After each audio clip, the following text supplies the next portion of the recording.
नारे तकबीर, नारे रिसालत।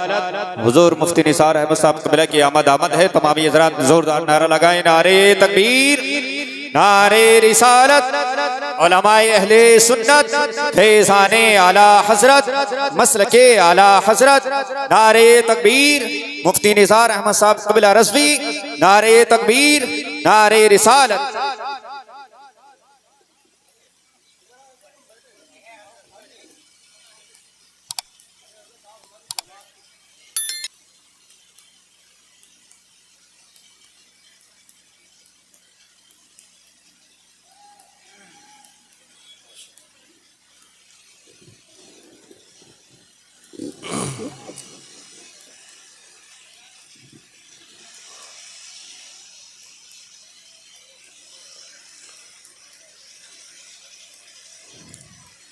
मोहतरम बिरादरान इस्लाम,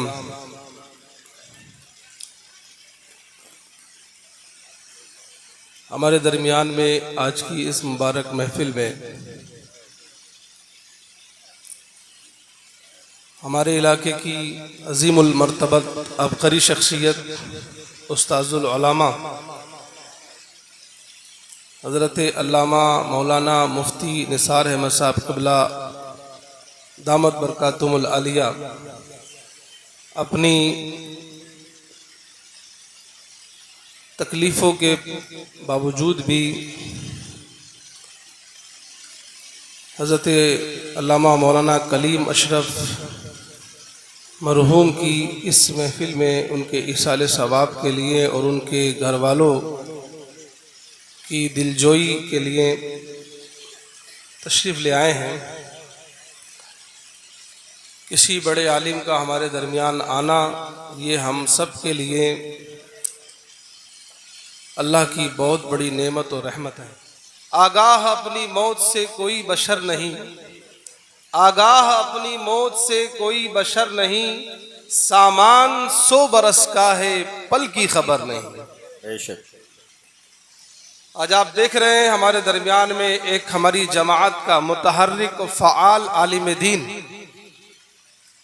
जिसने हिंदुस्तान भर के न जाने कितने जलसों में, न जाने कितने प्रोग्रामों में शिरकत की और अल्लाह और उसके रसूल का जिक्र किया, अहले सुन्नत व जमात की नुमाइंदगी की, मसलक आला हजरत की नश्र इशाअत की। लेकिन चंद ही साल का ये नौजवान चंद ही दिनों में हमारे दरमियान से चला गया।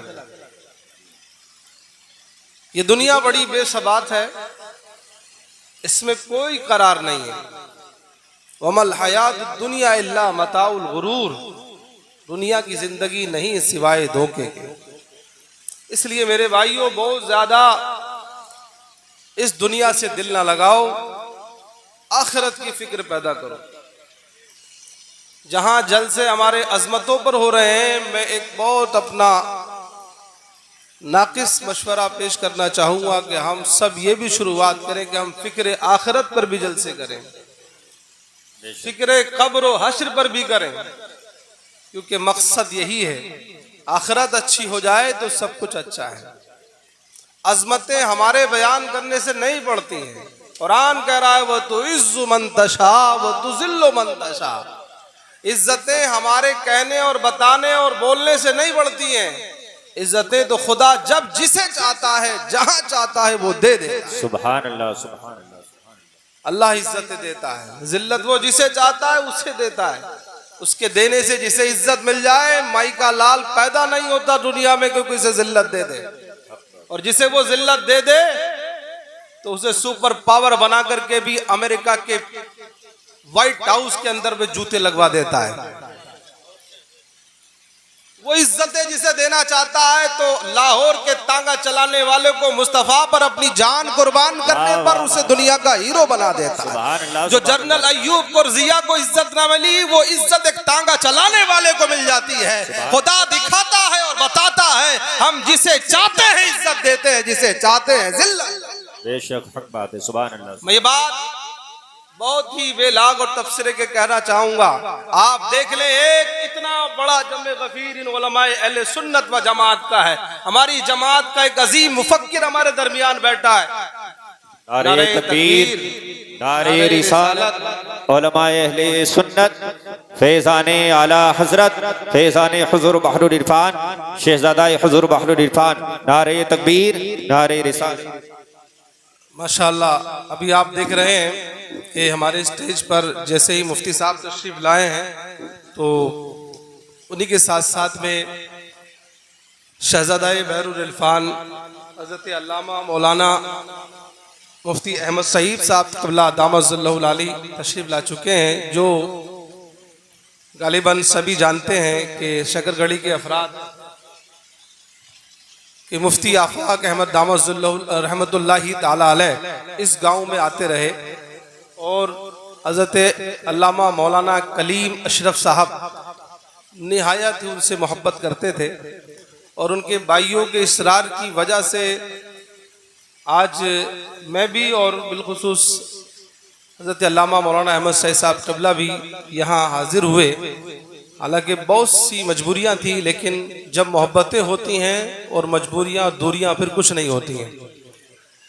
इसलिए बहरहाल आपके सामने हाजिर हैं एक अजीम मुफ्ती हमारे सामने तशरीफ़ फरमा है, तो साथ ही में एक अजीम मुफ्ती और एक बड़े आलिम दीन का बेटा भी हमारे सामने तशरीफ़ फरमा है। अल्लाह हमें दोनों के फयूज़ात और बरक़ात से मालामाल फरमाए, आमीन आमीन। मैं अर्ज ये कर रहा था कि मैं ये बात कह दूं तो बुरा नहीं होगा कि अल्लाह जिसे चाहता है इज्जत देता है। आज मौलाना कलीम अशरफ अजमली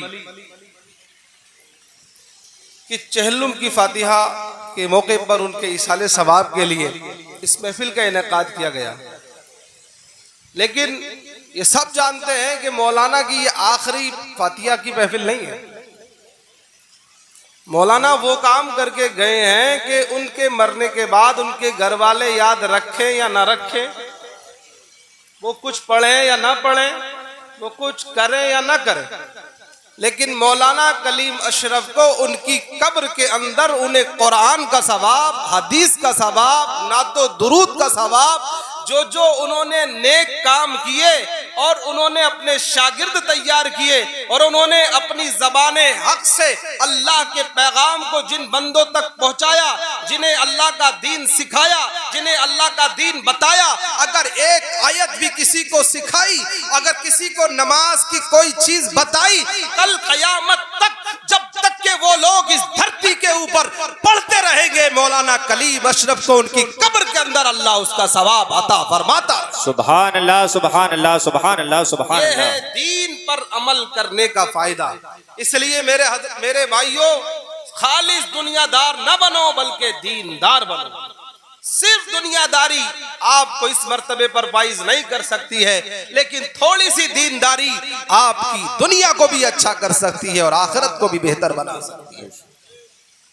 और रही बात नामचार की, तो ये बात कहने में भी मुझे कोई शर्म और झिझक नहीं है कि यूं तो कहने को शकरगढ़ी में सेठ का भी नाम मशहूर है, लेकिन याद रखना वो बिल्डिंग की बुनियाद पर नाम हो सकता है, फैक्ट्री की बुनियाद पर नाम हो सकता है, लेकिन बिल्डिंग और फैक्ट्रियों से जन्नत मिलने की कोई गारंटी नहीं है। लेकिन कुरान और हदीस को पढ़ने और पढ़ाने की गारंटी मैंने नहीं, बल्कि परवरदिगार और नाइबे सरकारे दो आलम सल्लल्लाहु अलैहि वसल्लम और अहमद मुज्तबा मोहम्मद मुस्तफा सल्लल्लाहु अलैहि वसल्लम ने अता। सुभान अल्लाह सुभान अल्लाह सुभान अल्लाह। इसलिए हज़रात गिरामी, अपने बच्चों को अगर बनाना है तो वो दीनदार बनाओ, नेक बनाओ और आखिरत की फिक्र करके जाओ। हज़रात गिरामी,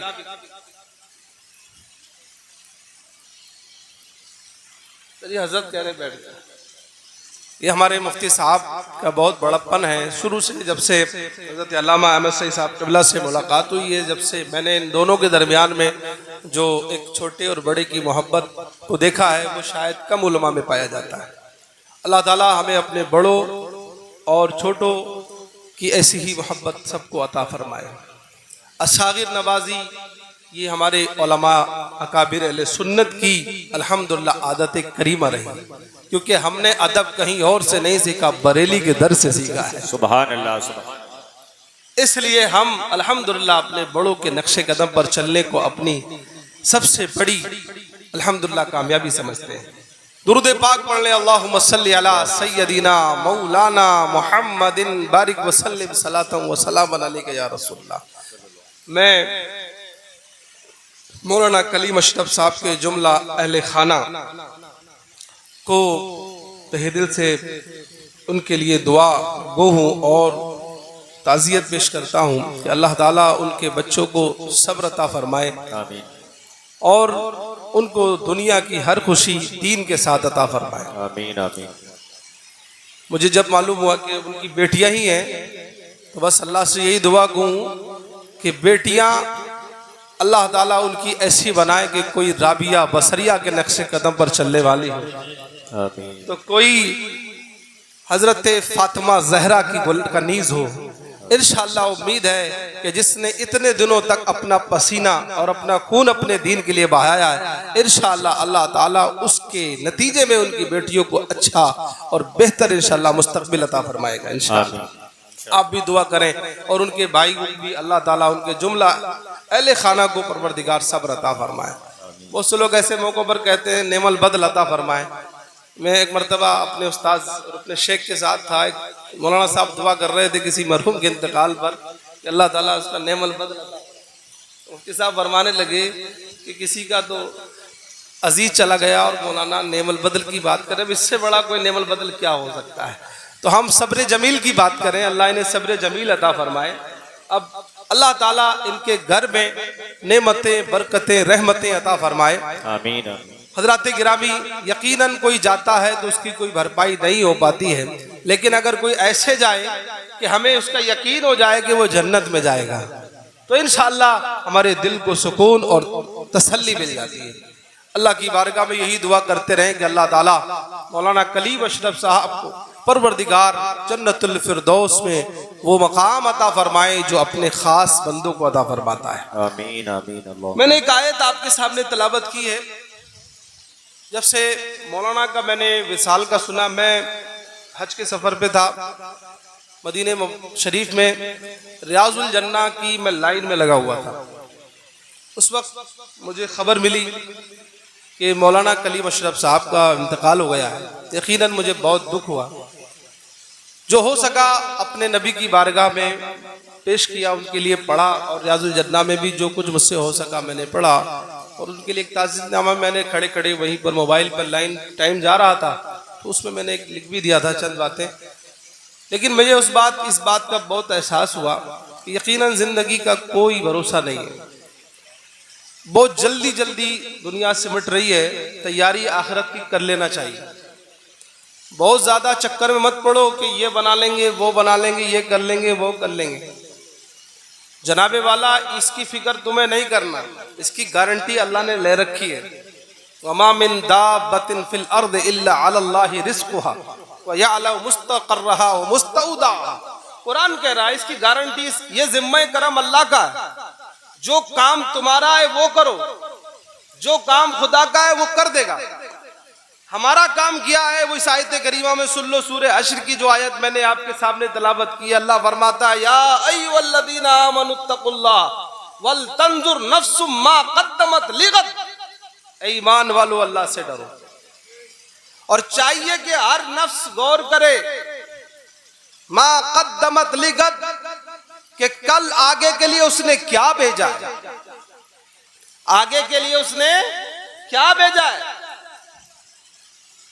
इन्नल्लाह खबीरुम बिमा तामलून, बेशक अल्लाह ताला खबर रखने वाला है जो तुम करते हो। अब मुझे बताओ तुमने क्या भेजा है, क्या यही बताओगे? अभी तो मोटरसाइकिल रख रखी है, भेजोगे? ट्रैक्टर लिए ये भेजोगे? ये भेजने की चीजें हैं। ये दुनिया के सामान जो तुम जिनके लिए पूरी अपने ख्यालात अपने अफकार सब इन्हीं के लिए, उस खुदा के लिए तुमने अभी कुछ नहीं सोचा है जिसके दरबार में तुम्हें खड़ा होना है, जिसकी बारगाह में तुम्हें पहुंचना है, उसकी फिक्र करने की जरूरत है। और इसमें कोई बचा हुआ नहीं है, चाहे वो ऊपर वाला हो चाहे नीचे वाला हो, फिक्र सबको रखने की जरूरत है। अभी आपने मुझसे पहले खतीब हिंदुस्तान मौलाना शकील साहब से आपने सुन लिया था कि हजरत उमर जैसा इंसान भी फिक्र कर रहा था, कब्र की कैफियत अपने नबी से पूछ रहा था। वो उम्र की जिसकी बिशारतें नबी ने पहले दे दी थी, लेकिन जमीन से तिनका उठा करके कहा करता था, काश तू उमर ना होता, ये तिनका होता। अल्लाह अल्लाह। हजरत सैयदना उस्मान गनी रदी अल्लाह ताला ने इतनी फिक्र करते थे कि जब कब्रिस्तान जाते थे तो कब्रिस्तान जाकर के इतना रोते थे कि आपकी दाढ़ी आंसुओं से तर हो जाती थी। लोग कहते थे कि हुजूर जब कब्रिस्तान आप जाते हैं तो इतना रोते, हालांकि इतना आप दोज़ख के जिक्र से इतना नहीं रोते हैं। तो आप फरमाते थे कि मैं इसलिए रोता हूं कि कब्र पहली मंजिल है। मुस्तफा ने फरमाया जिसकी ये मंजिल आसान हो गई उसकी अगली मंजिल भी आसान हो जाएगी। हजरत सैयदना मौलाए कायनात अली मुर्तदा शेर खुदा कर्रमल्लाहु ताला वजुल करीब इतना रोते थे कि आंसुओं से दाढ़ी तर हो जाया करती थी। हजरत गिरामी ये वो लोग थे जो अशरा मुबशरा से थे, ये वो लोग थे जिनके लिए कुरान ने कह दिया रज़ी अल्लाहु अन्हुम वरदू अन। ये लोग इतना डरते थे। आज हमें कोई डर नहीं है, हमें कोई खौफ नहीं है, हमें कब्र में जाने का अभी कोई तसव्वुर भी नहीं आया, अभी ख्याल भी नहीं आया कि जाना है कब्र में कि नहीं। मेरे भाइयों ये कोई बहुत आसान चीज नहीं है। आखिरत की फिक्र रखना यही मोमिन की बड़ी पहचान होती है। अगर सच्चा मोमिन है तो सबसे ज्यादा अपनी आखिरत की फिक्र रखता है, कब्र की फिक्र रखता है। इस मामले में मैं बहुत ही संजीदगी के साथ और बहुत ही जो है माजरत के साथ कहूंगा कि कहीं ना कहीं जहां अवाम भूले बैठे, हमारे खवास भी भूले बैठे।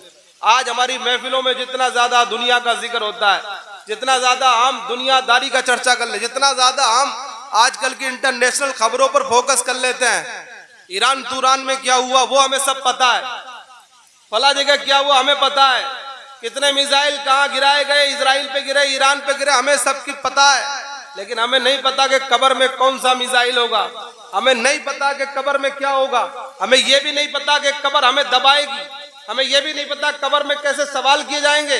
हजरात गिरामी ये फिक्र ना रखना यही गफलत है, यही गफलत है। आज अगर आपने इसकी फिक्र ना की तो याद रखना कोई दूसरा तुम्हारी फिक्र करने के लिए नहीं आएगा। हम खूब जानते हैं कि बड़े बड़े मालदार दुनिया में पड़े हुए हैं, लेकिन मर जाते हैं, उनकी औलादें बहुत ज्यादा 30वां 20वां 40वां करने के बाद उन्हें याद नहीं करती, भूल जाती है। इसलिए अगर चाहते हो कामयाबी तो अभी से अपनी तैयारी शुरू करो, आखिरत की तैयारी। लेकिन ये तैयारियां ऐसे नहीं होती। आज सबसे बड़ा अलमिया ये है, फिक्र आखिरत पैदा ना होने की एक बहुत बड़ी वजह जो मैंने अब तक के अपने असातिज़ा और अपने शुयूख से सीखी है, वो ये है कि आज हमारे यहाँ सोहबत का फुकदान है। जब तक अच्छी सोहबतें थी तब तक लोगों के अंदर इसकी फिक्र पैदा होती थी। ये याद रखें कि जैसी मिट्टी होती है वैसे ही उससे पैदावार होती है। आज जैसे लोग हमारे दरमियान में अब धीरे धीरे करके अच्छे लोग हमारे दरमियान से जा रहे हैं, और हमारे दरमियान अब किसी के अंदर ये जज्बा भी पैदा नहीं है। हम 2 या 4 5 घंटे दिल बस्तगी के लिए नाते सुन सकते हैं, हम 2-4 घंटे बैठ करके जलसे में शिरकत कर सकते हैं, लेकिन अब हम में वो लोग बहुत कम रह गए हैं कि जो दिन भर में कुरान का 1 पारा सुबह पढ़ लें और 1 पारा शाम को पढ़ लें। अब हम में वो लोग बहुत कम रह गए हैं जो रातों को उठ करके तहज्जुद पढ़ लें। हम में वो लोग बहुत कम रह गए हैं जो इशराक और चाश्त पढ़ लें। हम में वो लोग बहुत कम रह गए हैं जो सलाते हाजत पढ़ लें। हम में अब बहुत कम लोग रह गए। हम बहुत जल्दी आनन फानन काम चाहते हैं। बहुत से लोग परेशानी आती है, मुसीबत आती है तो चाहते हैं कि हजरत के ताबीज से ये काम हो जाए। अगर इन हजरत से काम नहीं हो रहा तो फला हजरत से काम करवाने का मशवरा दे देते हैं। यहाँ से नहीं काम हो रहा, बरेली से नहीं हो रहा था बिलग्राम से नहीं हो रहा था कचोचा, ये मशवरे देते रहेंगे, लेकिन कभी अपने नबी की तालीम पर गौर नहीं करते हैं। अहादीस से मुबारका का जखीरा उठा करके देखो, मुस्तफा जाने रहमत सल्लल्लाहु अलैहि वसल्लम की हदीसें बताती हैं परेशानियां दौरे मुस्तफवी में भी आती थी, परेशानियां दौरे सहाबा में भी थी। क्या उनका तरीक था? क्या आज हमारा तरीक है? हमने कहीं ना कहीं उनके तरीके को छोड़ रखा है, इसलिए मुसीबतें घट नहीं रही हैं, बढ़ती चली जा रही हैं। हदीसें बताती हैं जब दौरे मुस्तफा में बारिश नहीं होती है तो मुस्तफा जाने रहमत किसी तावीज के लिए नहीं बल्कि सरकारे दो आलम सल्लल्लाहु अलैहि वसल्लम फरमाया करते थे, मेरे सहाबा निकलो तुम मस्जिद नबवी से निकलो और मस्जिद गमामा के पास चलो और वहां खड़े होकर के अपने रब की इबादत में मसरूफ हो जाओ और नमाजें पढ़ के अल्लाह से दुआ मांगो, तुम्हारे ऊपर अबरे बारा नाज़िल